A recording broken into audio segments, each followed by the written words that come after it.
본문은 예수님이 십자가에 달려 죽으시기 전 마지막 일주일에 일어난 일들입니다. 예루살렘 성에 입성하신 예수님께서 온갖 장사꾼들을 내쫓으시고 성전에서 가르치실 때에 유대 종교자들이 예수님을 찾아와 벌인 논쟁의 마지막 사건이죠. 벌인 사건이죠. 오늘 이 논쟁은 총 3차례로 이루어져 있는데 그 중에 마지막 논쟁인 오늘의 본문의 말씀입니다. 그 논쟁을 걸어온 상대들은 다양한 직업들이었죠. 대제사장, 서기관, 장로, 바리새인, 그리고 헤롯 당원, 그리고 오늘 본문에 읽은 사두개인입니다. 논쟁의 이슈 역시 굉장히 다양하게 예수님께 물어봤습니다. 첫 번째 논쟁 때는 예수님의 권위를 문제를 삼았고, 두 번째는 가이사에게 바칠 세금을 문제로 삼았습니다. 그리고 오늘 이 사두개인들은 부활에 관하여서 그것이 진짜인지 물어오고 있습니다. 논쟁이기 때문에 승자가 분명히 있었겠죠. 예수님께서는 앞차례 그 두 논쟁에 있어서 완벽한 승리를 거두셨고 싸움을 걸어온 대상들을 놀라게 하셨습니다. 그래서 그들은 입을 닫고 조용히 그 자리를 빠져나갔습니다.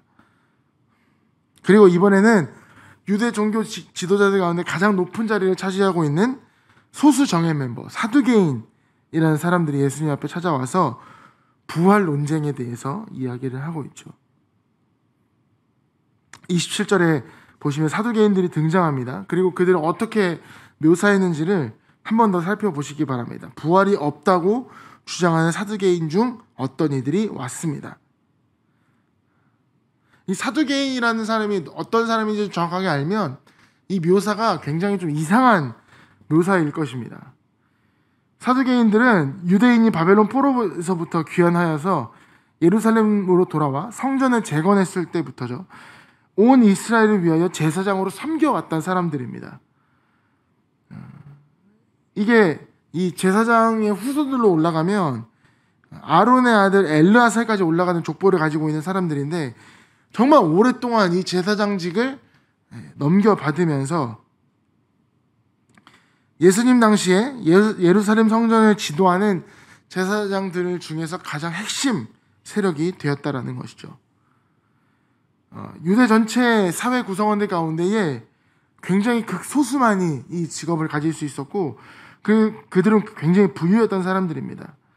그러니까 한마디로 유대 종교 지도자들 가운데 가장 높은 위치에 있는 사람들이었고 말 그대로 제사장들인데 이들을 묘사하는 말이 부활이 없다라고 생각하는 사두개인들.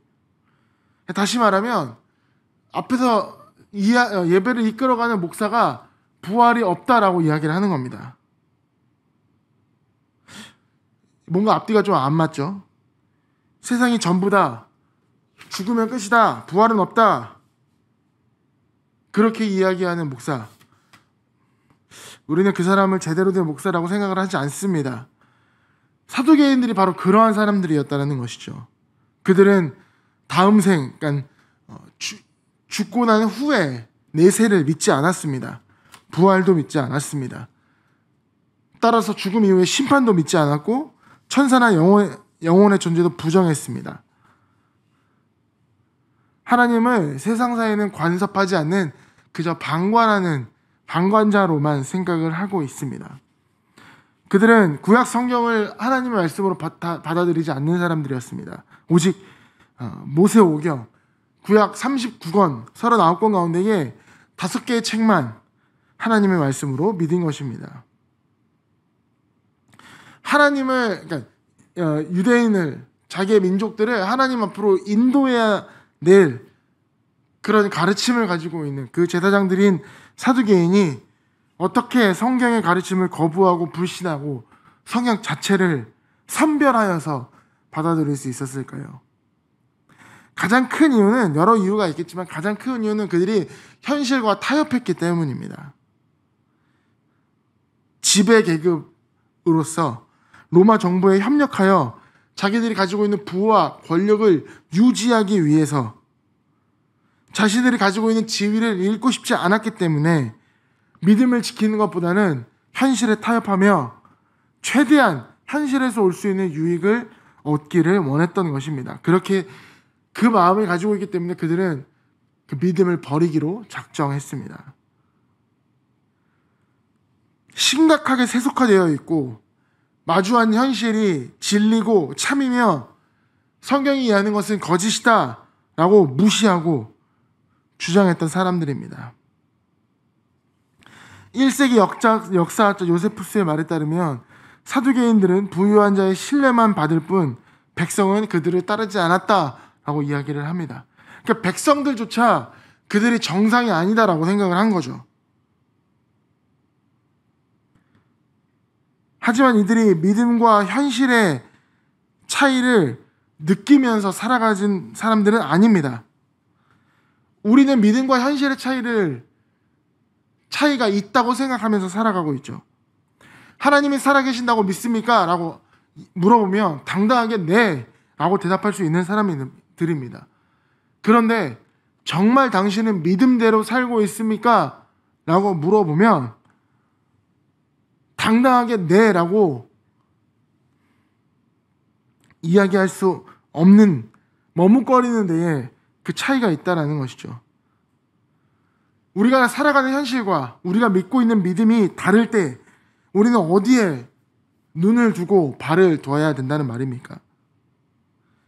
우리의 믿음을 두는 곳, 진리의 말씀, 하나님의 약속, 변하지 않는 진리의 그곳에 우리가 발을 디디고 따라야지 언제나 변하고 시시각각 변하는 현실에 타협을 하고 산다면 우리는 지금보다 훨씬 더 흔들리는 삶을 살 수밖에 없는 것입니다.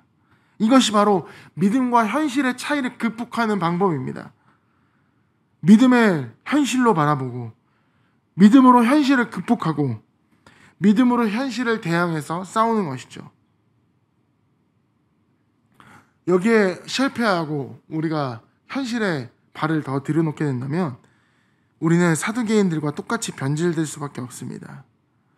교회는 다니지만 예수 그리스도의 부활을 믿지 않는 성도, 지금 내가 가지고 있는 이 세상의 전부라고 생각하는 백성, 죄를 지어도 상관없다, 하나님은 우리를 그저 지켜보는 방관자일 뿐이다 라고 그렇게 생각하는 사람, 돈, 명예, 권력, 신분, 직위를 가장 중요시 여기는 그리스도의 제자, 이 얼마나 모순 덩어리인 삶입니까? 믿음과 현실의 차이에 우리가 현실에 타협하게 되면 우리는 그런 사람이 되어버리는 겁니다. 믿음으로 이 세상을 사는 것이 아니라 현실에서 이 세상을 살아가며 믿음을 부정해버리는 거죠. 입술로는 성경의 가르침을 믿는다고 이야기를 할지는 모르지만 실제로 믿지는 않는 겁니다.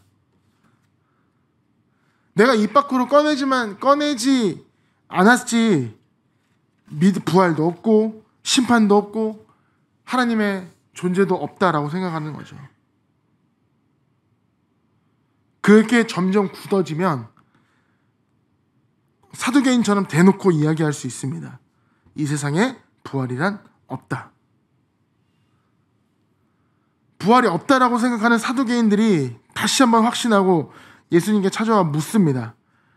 물어 이르되 28절이요. 선생님이여, 모세가 우리에게 써주기를 만일 어떤 사람이 형이 아내를 두고 자식이 없어 죽으면 그 동생이 그 아내를 취하여 형을 위하여 상속자를 세울지니라 하였나이다.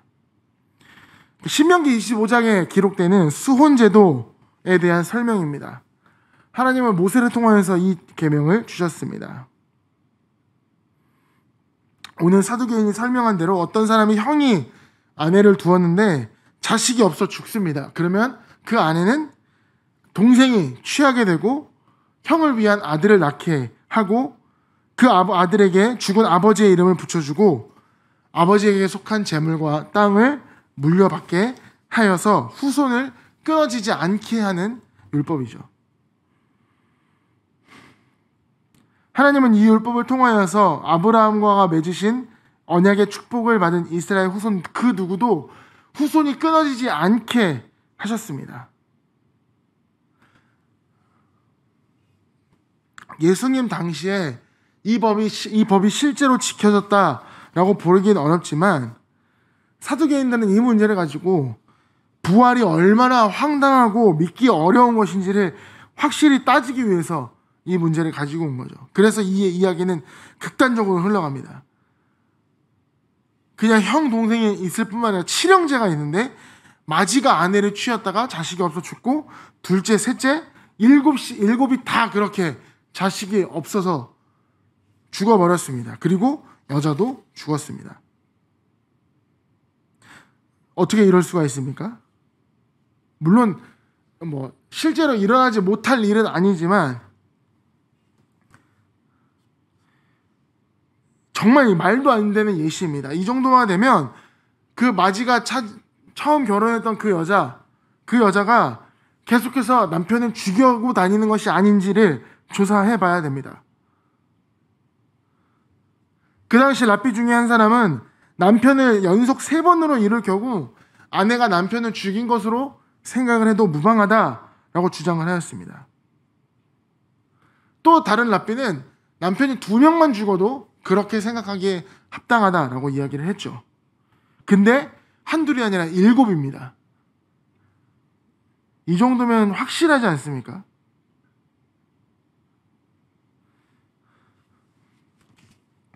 사두개인이 이렇게 극단적인 예시를 든 이유는 다음과 같은 말을 하기 위해서입니다. 자, 7이 다 그를 아내로 취하였으니 부활 때에 그 아내는 누구의 아내가 되는 것입니까?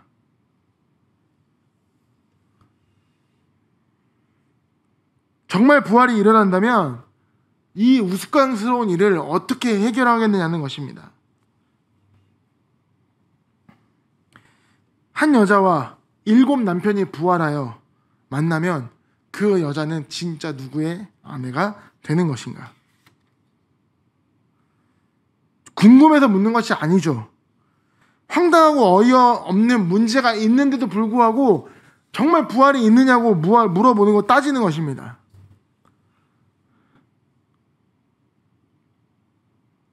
믿음과 현실 속에서 현실을 따르는 그 믿음을 버린 이 사두개인과 같은 사람들, 이와 같은 현실이 있는데 그것을 믿는 것이 합당하냐? 이것이 우리와 마주한 현실인데 정말 그것을 믿을 수 있겠느냐? 너희가 믿고 있는 진리, 하나님이 말씀하시고 계시는 그것보다 현실이 더 참이라는 것입니다. 더 확실하다는 것이죠. 성경을 통해서 말씀하신 하나님의 이야기가 현실하고 너무 차이가 난다는 것입니다. 그것이 믿음의 근거이 될 수 없다라는 것이죠. 이런 생각은 에덴 동산에서 사단이 첫 아담에게 질문한 것이면서 동시에 둘째 아담이신 예수님께 했던 질문과 똑같기도 합니다. 정말 그렇게 하나님께서 말씀하셨냐? 시험을 3번이나 이기신 예수 그리스도는 그들의 질문에 어떻게 대답을 하실까요? 예수님은 먼저 그들의 오해를 바로 잡아 주십니다. 동일한 논쟁을 기록한 마태와 마가의 기록에 따르면 예수님은 그들에게 먼저 이렇게 이야기를 하십니다. 너희가 성경도 하나님의 능력도 알지 못하는 것으로 오해했다. 그것은 너희들이 오해한 거다. 그들은 사실 부활이 진짜 무엇인지를 잘 알지 못하는 사람이었죠. 부활에 대해서 무엇을 이야기하고 있는지, 부활 후에 우리의 삶이 어떻게 살아가고 있는지, 부활 후에 우리에게 어떠한 새로운 능력이 주어지게 되는지 그들은 알지 못했습니다. 그래서 그들은 자기 생각대로 부활을 하게 되면 똑같이 결혼도 하고 부부로서 살아가고 그럴 수 있을 거다 착각을 한 것이죠. 예수님은 그 생각이 잘못되었다고 말씀하고 계십니다. 34절 함께 읽어볼까요? 34절, 35절 한번 같이 읽어보겠습니다. 34절, 35절 시작. 예수께서 이르시되 이 세상의 자녀들은 장가도 가고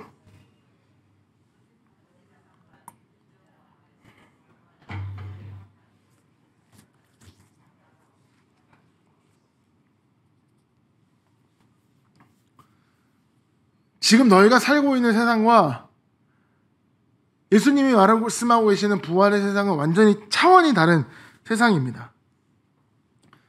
이 세상에서 너희는 육의 힘을 입어 생육하고 번성하고 명령에 따라 장가도 가고 시집도 가고 아이도 낳지만 부활 후의 세상은 그런 일이 없다는 것이죠.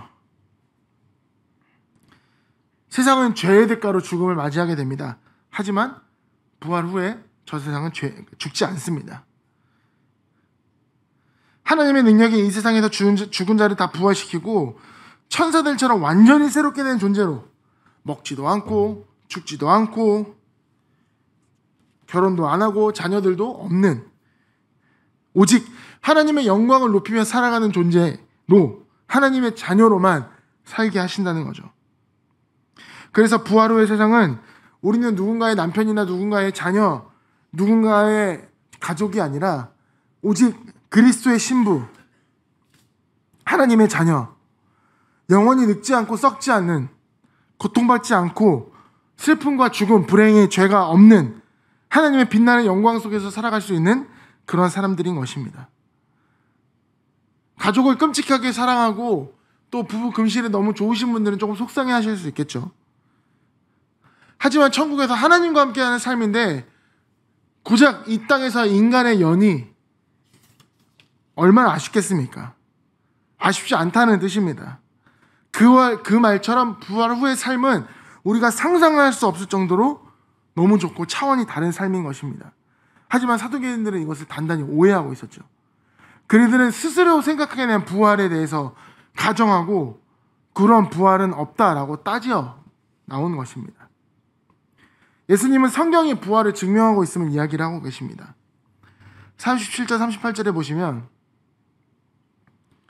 죽은 자가 살아난다는 것은 모세도 가시나무 떨기에 관한 글을 주를 아브라함의 하나님이요 이삭의 하나님이요 야곱의 하나님이시라 칭하였나니 하나님은 죽은 자의 하나님이 아니요 살아있는 자의 하나님이시라 하나님에게는 모든 사람이 살았느니라.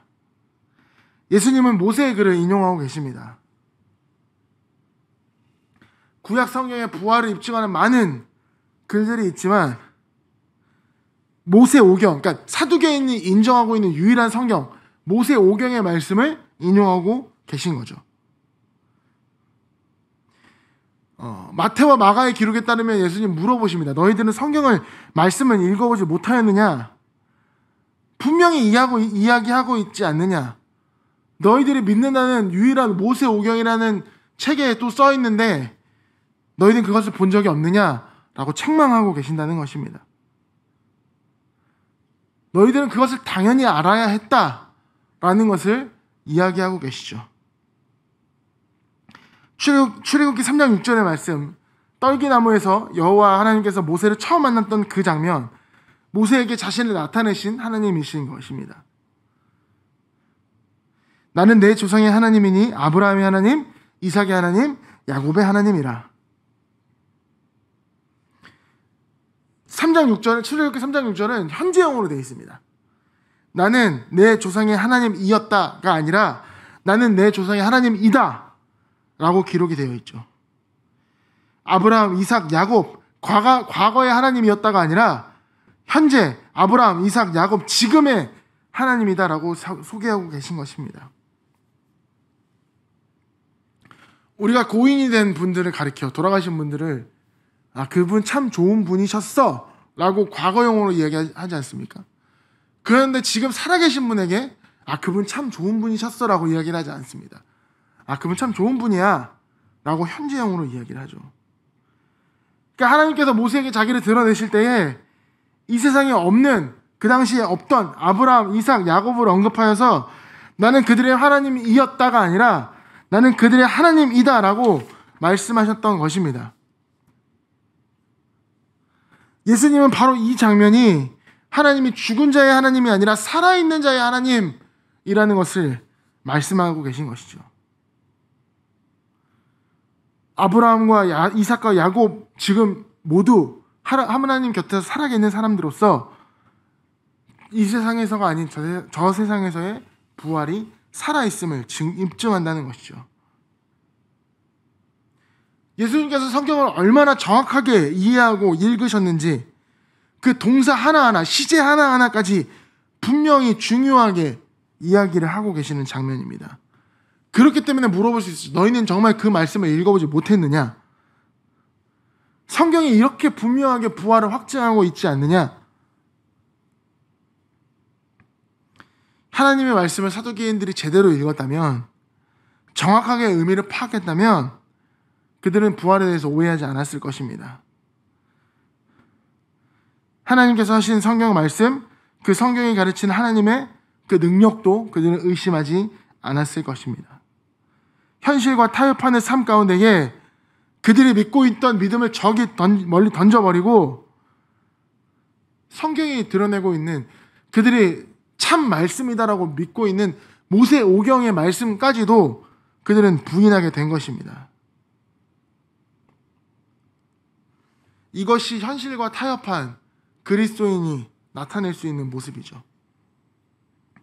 성경과 말씀과 멀어져 있다는 것입니다. 그래서 현실과 믿음이 부딪힐 때 역시 현실은 말씀과 맞지 않아 라고 생각할 수밖에 없는 것이죠.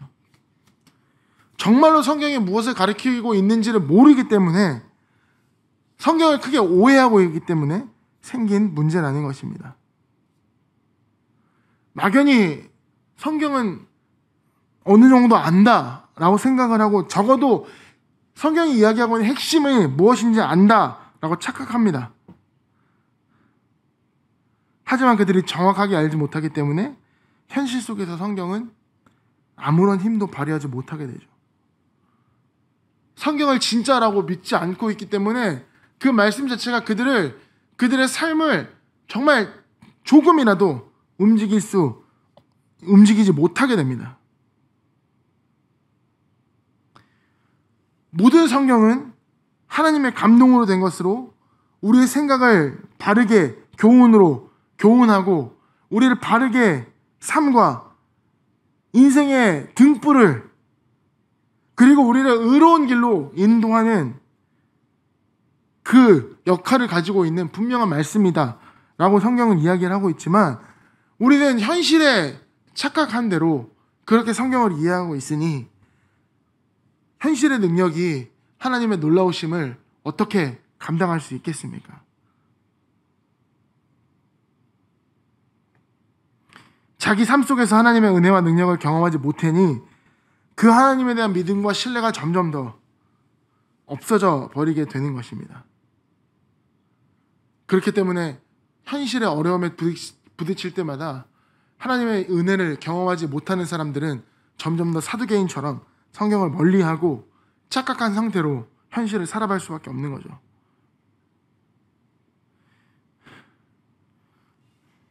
어떤 사람은 개인적 국가적인 고난을 만났을 때 그 극심한 고통 가운데에서 하나님께 실망하는 사람들이 있습니다. 왜 그렇죠? 정말로 하나님이 살아계시다면 이런 일들을 어떻게 일어날 수 있게 하실 수 있는가? 모든 것을 협력해서 선을 이루신다는 하나님의 말씀을 불신한다. 그래서 마치 하나님이 우리 인생에 전혀 관여하지 않는 방관자인 것처럼 생각하는 사람들이 있다는 것이죠. 딱히 하나님의 존재를 부인하는 것은 아니지만 나의 삶의 실질적인 그곳에 하나님의 자리는 없다라고 생각하고 있는 것입니다. 그렇기 때문에 우리가 짓는 죄들 너무너무 쉽게 빠질 수밖에 없는 거죠. 성경이 멀리하라라고 이야기하고 있는 것들, 특별히 우리가 너무너무 쉽게 접할 수 있는 것들 있죠. 조금만 들어가 보면 인터넷에 나오는 정말 너무너무 잔인한 이야기들, 혹은 우리가 흔히 얘기하는 그런 어떤 야한 동영상들, 분명히 하나님께서 그것들을 멀리하라라고 이야기를 하고 계시는데 내 현실의 즐거움 때문에 그것들을 포기할 수 없기 때문에 내가 현실에서 얻을 수 있는 만족을 위해서 그것들을 선택하는 순간 하나님 그 현실의 즐거움이 하나님의 믿음을 이겨버린 것이죠. 예수님 분명히 말씀하고 계십니다. 누구든지 나를 따르려거든 자신을 부인하고 십자가를 따른다라고 말씀하고 있습니다. 현실 타협에 대한 얘기는 조금도 없습니다. 자기 생각, 자기 권리를 모두 다 내려놓으라라고 말씀하십니다. 또한 예수님은 나더러 주여 주여 하는 자마다 천국에 들어갈 것이 아니요 다만 하늘에 계신 내 아버지의 뜻대로 행하는 자라야 들어가리라 라고 분명히 말씀하고 계십니다. 현실이 아니라 입으로만 주여 주여 하는 사람이 아니라 진짜 믿음을 따라 사는 사람, 하나님 아버지의 뜻에 순종하는 사람, 그런 사람들이 진짜 부활에 참여할 수 있으며 천국 백성이 된다라는 것이죠. 예수님께서 이렇게 말씀을 하셨습니다. 사람들의 반응은 어땠을까도? 그들은 예수님의 말씀이 참이라는 것을 부정할 수가 없었습니다. 39절 보실까요? 서기관 중에 어떤 이들이 말하되 선생님 잘 말씀하셨나이다. 그리고 그들은 아무것도 감히 더 물을 수 없습니다.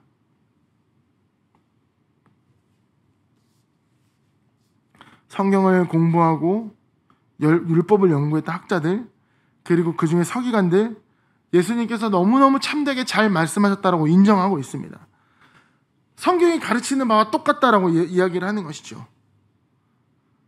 그들이 그렇게 말할 수밖에 없었던 이유는 그들이 더 이상 예수님께 질문을 할 수가 없었기 때문입니다. 이 전에 서기관, 대제사장, 바리새인, 헤롯 당원, 그 모든 유대 종교의 율법 지도자들이 예수님께 대해서 논쟁하고 질문을 했음에도 예수님은 너무너무 정확하고 분명한 이해와 설명으로 그들을 설득시켰습니다. 자, 예수님을 인정하는 건 인정했습니다. 근데 그들이 정말로 예수님의 설명에 따라 부활에 대한 가르침을 받아들였을까요? 그들이 지금까지 정말 성경을 오해하고 있었다. 예수님의 말씀이 옳다 라고 말은 했지만 실제로 그들의 삶을 적용시킬 수 있을까요? 그렇지 않다는 것이 참 안타깝고 슬픈 사실일 수밖에 없습니다. 죄인은 진리가 뭔지 몰라서 거부하는 것이 아닙니다. 진리가 무엇인지 알면서도 그것이 싫기 때문에, 내 삶에 들어와 나의 삶을 바꾸는 것이 싫기 때문에 거절을 해버리는 것입니다. 알면서도 의지적으로 거부하는 것, 믿고 싶지 않고 따르고 싶지 않고, 그런 자에게는 하나님의 진노가 임할 것이다 라고 말씀을 하고 계십니다. 사랑하는 여러분, 이미 우리는 예수님의 참된 부활을 믿고 그 부활의 소망을 가지고 살아가는 사람들입니다. 그렇죠? 근데요, 솔직히 우리의 모습을 조금 더 돌아봤을 때 우리 안에 여전히 사두개인과 같은 모습이 없는지를 생각을 해야 된다는 것이죠. 지난 주일에 담임 목사님께서 하신 말씀도 마찬가지입니다. 예수님이 없어진 빈 무덤을 보고도 누군가는 그 기쁨을 사람들에게 전한 반면에 그 누구는 그냥 그렇게 집으로 돌아갔다라고 성경은 분명히 기록하고 있습니다. 그것은 무슨 차이입니까? 우리도 마찬가지입니다. 우리도 지금 눈앞에서 예수님이 부활하셨다라는 사실을 보고도 우리 중에 누군가는 그냥 집으로 돌아가 버리고 말 것입니다. 하나님이 정말 계실까? 하나님이 살아계실까? 하나님이 지금도 우리에게 역사하실까? 라는 그 사단의 목소리에 우리는 이제 귀를 닫아야 됩니다.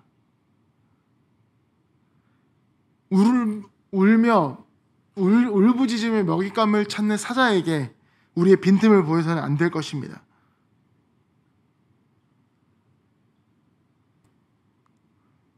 다윗처럼 정말 말도 안 되는 현실의 고통을 받아가면서 그럼에도 불구하고 여전히 하나님을 찬양하고 하나님께 기도와 순종의 제사를 드린 것처럼 우리의 마음도 이제는 하나님 앞에 드리며 우리가 보는 현실과 우리가 마주한 현실과 내가 생각하고 내가 믿고 있는 믿음과 다르다라고 느껴질 때 말씀을 선택하며 하나님의 뜻을 구하는 그런 마땅한 선택을 하는 여러분이 되시기를 주님의 이름으로 축원합니다.